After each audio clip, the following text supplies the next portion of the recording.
एक छोटे से शहर में राधा अपनी इकलौती बेटी नेहा और दामाद सौरभ के साथ एक साधारण से मकान में रहती थी। राधा के पति का निधन कई साल पहले हो चुका था। राधा ने अपनी बेटी को बहुत प्यार से पाला और उसकी शादी धूमधाम से की। नेहा और सौरभ शहर के सबसे बड़े और प्रतिष्ठित अग्रवाल ज्वेलर्स के मालिक थे। उनका जीवन ऐश्वर्यपूर्ण था, पर राधा का जीवन उनकी चमक दमक से कोसों दूर था। नेहा और सौरभ ने अपनी माँ को अपने साथ रख तो लिया था, लेकिन उन्हें राधा की सादगी और पुरानी आदतें अपनी आलीशान जिंदगी में एक दाग जैसी लगती थी। राधा का कमरा घर के सबसे कोने में था, जहाँ तक सूरज की रोशनी मुश्किल से पहुँचती थी। उन्हें घर के किसी भी सामाजिक समारोह में आने की अनुमति नहीं थी। माँ, आप रसोई में ही रहिए। मेहमानों के सामने आपका ये पुराना साड़ी पहनने का तरीका और धीमी आवाज़ में बोलना सब बहुत अजीब लगता है, नेहा अक्सर रूखेपन से कहती थी। सौरभ तो उनसे बात ही नहीं करता था। उनका सारा ध्यान अपने व्यापार और पार्टी में लगा रहता था। राधा घर में बस एक अदृश्य नौकरानी की तरह थी। सुबह उठकर सबकी चाय बनाना, रात को बर्तन साफ करना और कोई शिकायत न करना उनकी सबसे प्यारी चीज़ थी। उनकी छोटी सी पुरानी लकड़ी की संदूकची, जिसे वह हमेशा अपने तकिए के नीचे रखती थी। नेहा और सौरभ अक्सर उन पर हंसते थे। एक दिन सौरभ की माँ, जो विदेश से आई थी, घर पर थी। राधा अपनी संदूकची को साफ कर रही थी कि अचानक नेहा आ गई। माँ, यह पुरानी बदबूदार संदूकची अब तक क्यों रखी हैं? इसे फेंक क्यों नहीं देती? ये हमारे घर के स्टैंडर्ड को खराब करती है, नेहा ने गुस्से से कहा और संदूकची छीनने की कोशिश की।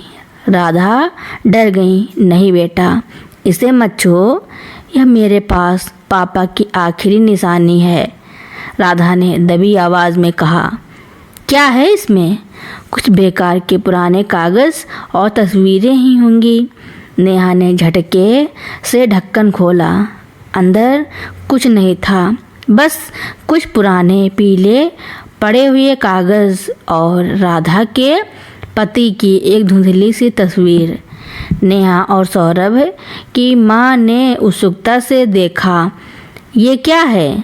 सौरभ की माँ ने एक कागज़ उठाकर पूछा।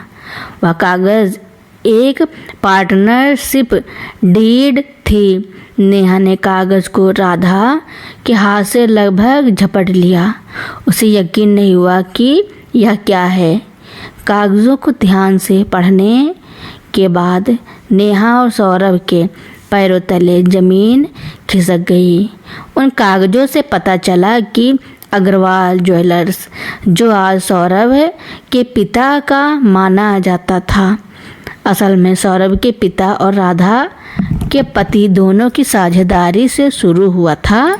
राधा के पति ने अपना सब कुछ दांव पर लगाकर इस व्यापार में निवेश किया था, लेकिन उनकी अकाल मृत्यु के बाद सौरभ के पिता ने राधा की अज्ञानता का फ़ायदा उठाया और व्यापार को पूरी तरह अपने नाम कर लिया।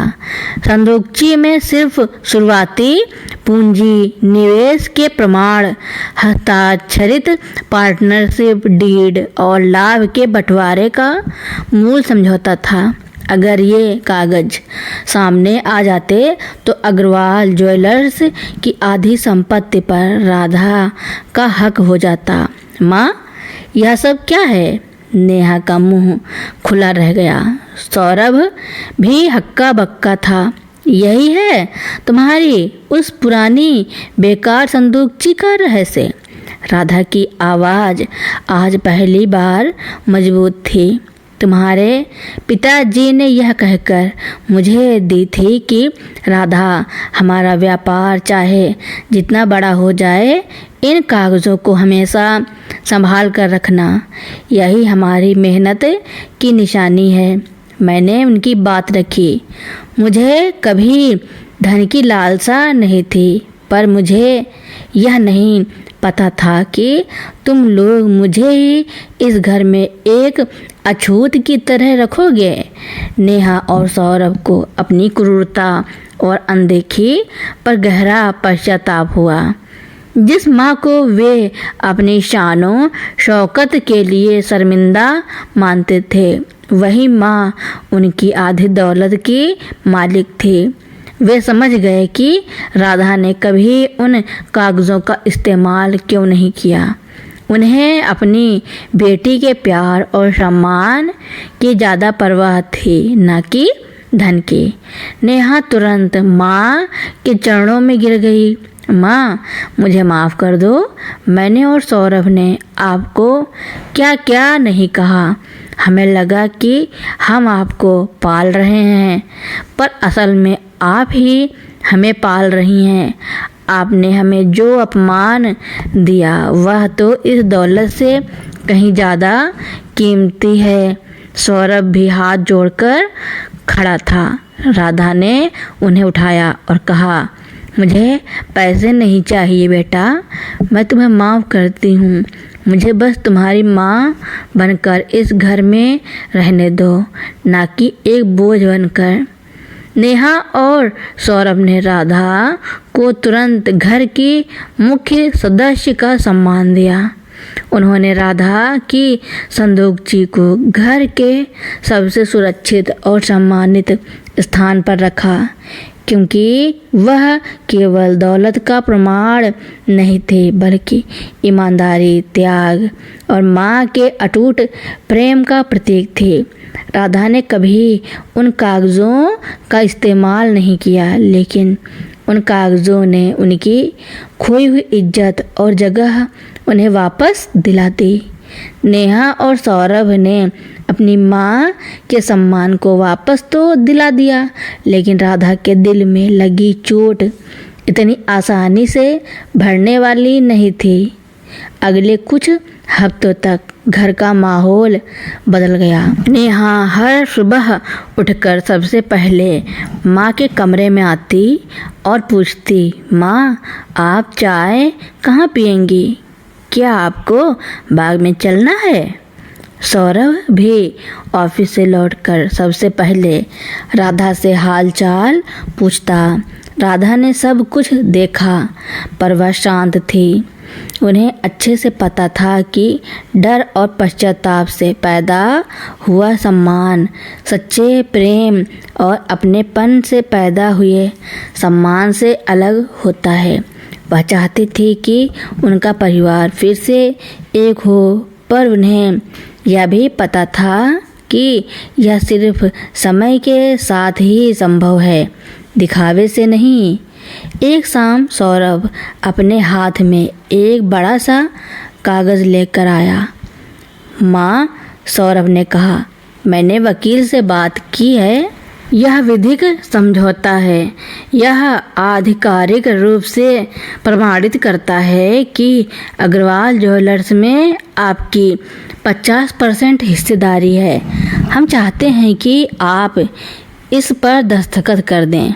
आप चाहें तो यह पूरा शेयर हमें बेचकर 50 करोड़ रुपए ले सकती हैं, या हर महीने अपना मुनाफा ले सकती हैं। हम जानते हैं कि पैसों से हम आपको जो दर्द दिया है उसे ठीक नहीं कर सकते, पर यह आपका हक है। राधा ने कागज़ को देखा, पर दस्तखत करने के बजाय वह मुस्कुराई। बेटा, राधा ने कहा, तुम लोग आज भी वही गलती कर रहे हो। मैंने तुम्हें पहले ही कहा था, मुझे पैसा नहीं चाहिए, मुझे बस मेरा परिवार चाहिए। अगर तुम दोनों सच में पश्चाताप कर रहे हो तो मुझे इस कागज़ की कोई ज़रूरत नहीं है। मैं उस संदूकची के कागज़ों पर भी इसलिए चुप थी क्योंकि मुझे भरोसा था कि मेरी बेटी का दिल इतना पत्थर नहीं हो सकता कि वह अपनी माँ को हमेशा दुख दे। आज जब तुम्हें अपनी गलती का एहसास हो गया है तो यही मेरे लिए करोड़ों से बढ़कर है। उन्होंने कागज़ वापस सौरभ को दे दिया। इस कागज़ को फाड़ दो। मैं तुम्हारी माँ हूँ, व्यापारी नहीं। मेरे हिस्से की जो दौलत है वह तुम लोगों की तरक्की में लगे मेरे खिलाफ केस लड़ने में नहीं। राधा की इस निस्वार्थता ने नेहा और सौरभ को अंदर तक झकझोर दिया। उन्हें समझ आ गया कि उनकी माँ कितनी महान है। उस दिन के बाद नेहा और सौरभ का रिश्ता राधा के साथ सिर्फ सम्मान का नहीं बल्कि गहरे प्रेम और भरोसे का हो गया। नेहा ने अपनी माँ को व्यापार के फैसलों में शामिल करना शुरू कर दिया, विशेष रूप से उस हिस्से में जहाँ ग्राहकों के भरोसे और ईमानदारी की बात थी। राधा की पुरानी अनुभवी सलाहें व्यापार को एक नया आयाम देने लगी। राधा ने अपनी पुरानी संदूकची घर के लिविंग रूम में एक ऊंचे शेल्फ पर रख दी। अब वह सिर्फ राधा के पति की निशानी नहीं थी बल्कि नेहा और सौरभ के लिए एक शिक्षक थी। जब भी वे कभी लालच या घमंड में आते तो उस संदूकची को देखकर उन्हें याद आता कि सच्चा मूल्य पैसे में नहीं बल्कि रिश्तों की नींव और ईमानदार व्यवहार में छिपा होता है।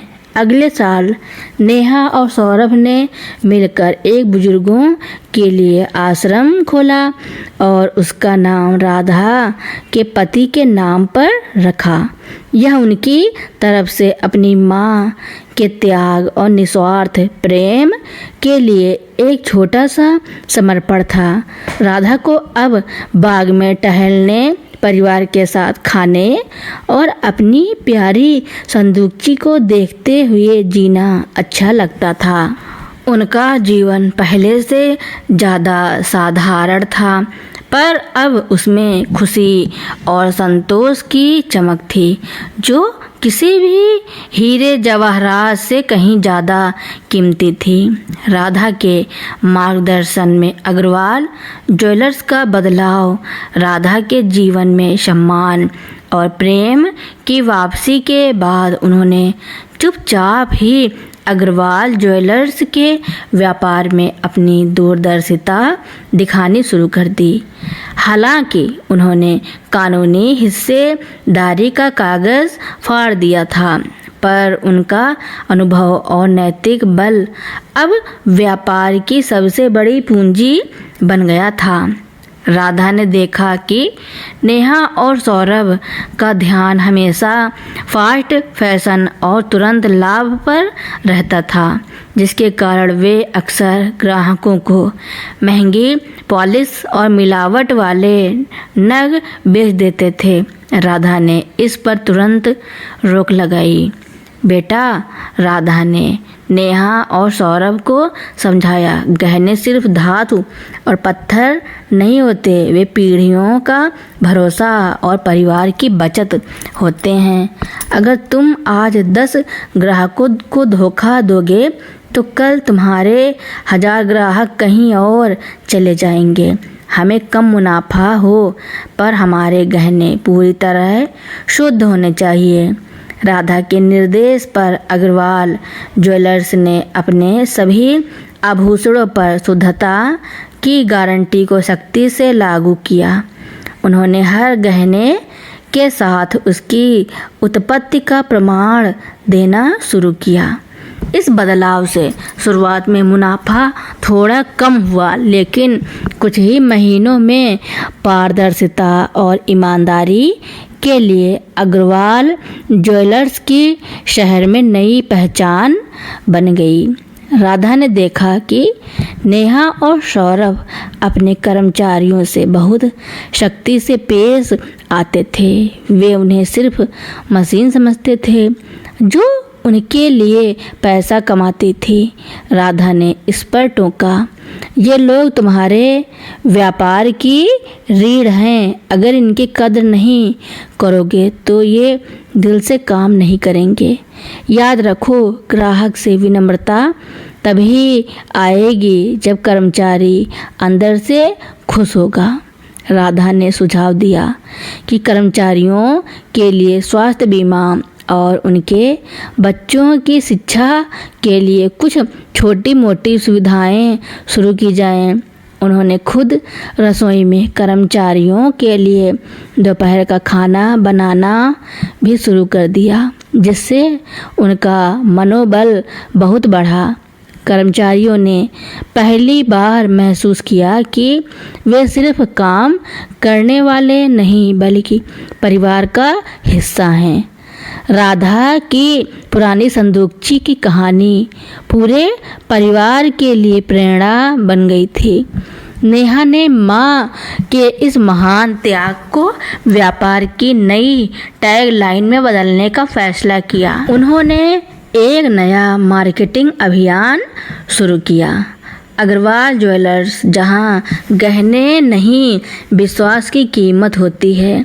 इस अभियान में राधा को प्रमुखता दी गई और उनकी कहानी को ग्राहकों को बताया गया कि कैसे व्यापार की नींव ईमानदारी और अटूट भरोसे पर रखी गई है।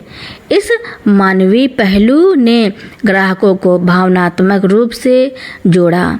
लोगों को एहसास हुआ कि यह केवल एक व्यापार नहीं है बल्कि एक परिवार की नैतिकता का प्रतीक है।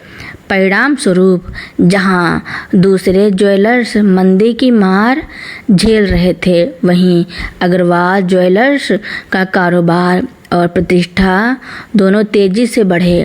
राधा ने अपनी चुप्पी, त्याग और दूरदर्शिता से न केवल अपनी बेटी और दामाद के मानसिक दिवालियेपन को दूर किया बल्कि करोड़ों के व्यापार को ईमानदारी की मजबूत नींव भी दी। उन्हें अब एहसास हुआ कि असली संदूकची तो उनके ज्ञान और मूल्यों की भी थी, जिसने उनके परिवार को प्रेम और समृद्धि का असली खजाना दिया।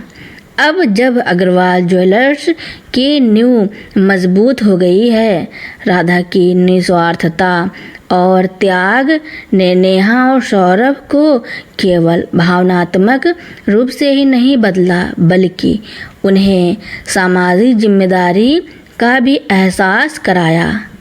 नेहा और सौरभ ने अग्रवाल ज्वेलर्स के एक हिस्से को पूरी तरह से राधा को समर्पित कर दिया। उन्होंने व्यापार के एक सेक्शन का नाम राधा स्मृति रखा। सौरभ की माँ, जो विदेश में रहती थी, राधा के साथ हुए पूरे घटनाक्रम की साक्षी बनी थी। शुरुआत में राधा का मजाक उड़ाने से लेकर संदूकची का रहस्य खुलने और अंत में राधा के महान त्याग तक। जब संदूकची का रहस्य खुला तो सबसे ज़्यादा शर्मिंदा सौरभ की माँ हुई। उन्हें याद आया कि उन्होंने किस तरह राधा की सादगी का उपहास किया था और नेहा को भी राधा के प्रति कठोर होने के लिए प्रोत्साहित किया था। जब उन्होंने देखा कि राधा ने बिना किसी लोभ के करोड़ों की हिस्सेदारी का कागज फाड़ दिया तो उन्हें एहसास हुआ कि असली दौलत और उच्च संस्कार राधा के पास हैं, न कि उनके महंगे विलास या विदेशी जीवन शैली में। उन्हें अपनी बहू नेहा और बेटे सौरभ के व्यवहार में आई सकारात्मकता देखकर भी लगा कि उन्होंने जीवन में कितनी बड़ी गलती की है। कुछ दिनों बाद सौरभ की माँ अकेले में राधा के पास गईं। राधा जी, उन्होंने दबी हुई आवाज़ में कहा, आज मैं आपसे अपनी अज्ञानता और कठोरता के लिए माफ़ी मांगने आई हूँ। मैंने आपको सिर्फ एक गांव की बूढ़ी महिला समझा और आपके मूल्यों का सम्मान नहीं किया। मुझे लगा कि पैसे से ही इंसान बड़ा होता है, लेकिन आपने मुझे सिखाया कि सच्ची अमीरी दिल में होती है। राधा ने सौरभ की माँ का हाथ पकड़ा और मुस्कुराई। आपकी गलती नहीं है। जब चारों तरफ चमक होती है तो सादगी दिखती नहीं है। मेरे लिए यह बहुत खुशी की बात है कि आप और आपके बच्चे सच्चाई को समझ गए। यह क्षमा याचना केवल शब्दों में नहीं थी, बल्कि दिल से किए गए प्रायश्चित का प्रतीक थी। सौरभ की माँ ने महसूस किया कि राधा उन्हें माफ़ करने के लिए कितनी सहज और महान थी। इस घटना के बाद सौरभ की माँ ने भारत में ज़्यादा समय बिताना शुरू कर दिया। अब उनका ध्यान विदेशी पार्टियों पर नहीं, बल्कि परिवार को जोड़ने पर था। उन्होंने राधा के साथ मिलकर बुजुर्गों के आश्रम के निर्माण की देख रेख में मदद की, जिससे राधा को एहसास हुआ कि वे भी अब इस सामाजिक कार्य का हिस्सा बन गई हैं। वह राधा से पारंपरिक भारतीय व्यंजन बनाना सीखती थी, जिसके लिए उन्होंने पहले राधा का मजाक उड़ाया था। अब रसोई में दोनों सासें दोस्त की तरह काम करती थी। उन्होंने अपनी पुरानी सोच को त्याग कर अपने पोते पोतियों को राधा से कहानियाँ सुनने और भारतीय मूल्यों को सीखने के लिए प्रेरित किया। सौरभ की माँ को एहसास हुआ कि उनका विदेशी जीवन भले ही सुविधाओं से भरा था, लेकिन सच्चे रिश्ते और गर्माहट तो भारत में राधा के सादगी भरे जीवन में ही थी। राधा के त्याग ने न केवल नेहा और सौरभ को सुधारा, बल्कि पूरे परिवार को अहंकार और लालच की जंजीरों से मुक्त कर दिया और रिश्तों में प्रेम और विनम्रता की नई नींव रखी। तो दोस्तों, मेरी कहानी सुनने के लिए आपका बहुत बहुत धन्यवाद। ऐसी ही कहानियाँ सुनने के लिए मेरे चैनल को लाइक, कमेंट, शेयर, सब्सक्राइब एवं बेल आइकन का बटन दबाना न भूलें, ताकि मेरी नई नई कहानियाँ आप तक पहले ही पहुँचती रहें।